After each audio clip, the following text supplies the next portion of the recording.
Enzo Recto, kalaban ang katiwalian at kasinungalingan, kakampi sa katotohanan at kabutihan.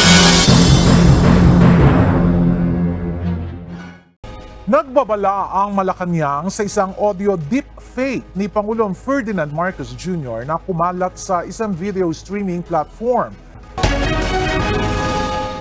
Nel, ano ba ang nilalaman ng video na ito at ano na ang ginawang aksyon ng palasyo ukol sa lumabas na deepfake audio?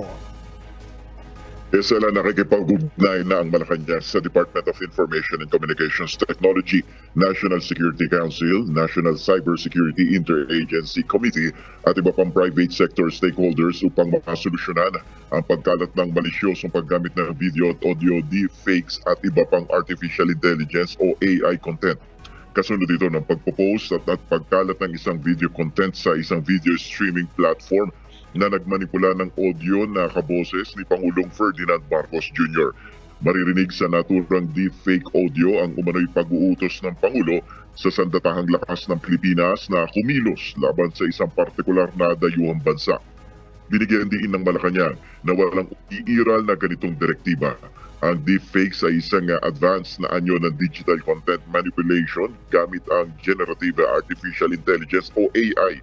Umaapila ang Presidential Communications Office o PCO sa publiko na maging aktibo sa pagtukoy at labanan ng maling impormasyon, maging mapanuri at responsable sa nilalaman sa pinipiling ibahagi sa digital space. Yan muna ang ating update. Balik sa iyo, Ella.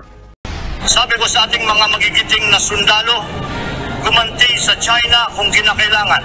Dapat na tayong pumalat at gamitin ang ating puwersa para matigil na itong mga pambubuli. Huwag tayong matakot sa kanila. Marami ang sumusuporta sa ating bansa.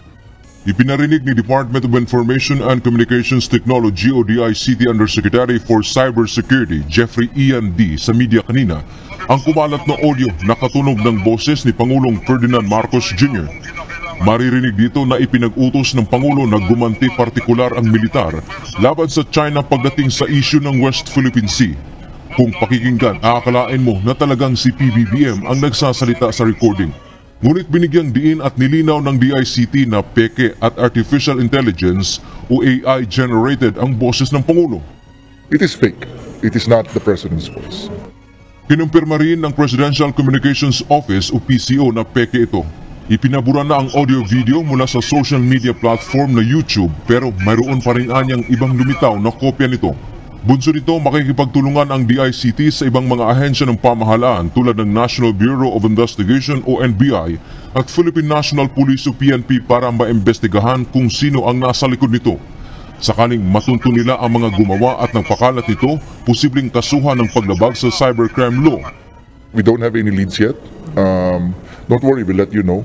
I think it would be more appropriate for us to forward this to the National Bureau of Investigation and the Cybercrime Investigation Coordinating Center. Dagdag pa ng kagawaran, hindi dapat ipagsawalang bahala ang isyu dahil unang beses itong ginamit ang boses ng Pangulo para magpakalat ng pekeng impormasyon hinggil sa policy statement sa West Philippine Sea at seguridad ng buong bansa ang nakataya rito. In the past kasi, the voice of the President and other past presidents were used for jokes. May pinapakanta pa nga sila, binivideo, etc.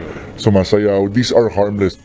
Para naman sa National Security Council, maaaring may naglalabas ang pekeng video ay dahil sa ginagawang balikatan exercises ng Pilipinas kasama ang iba't ibang bansa.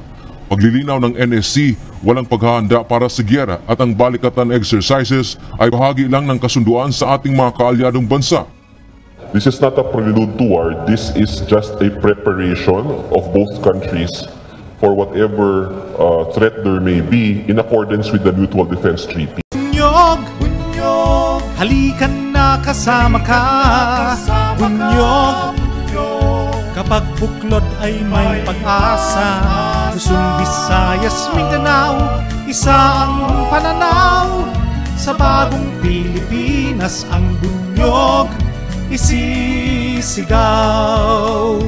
Bunyog, bunyog.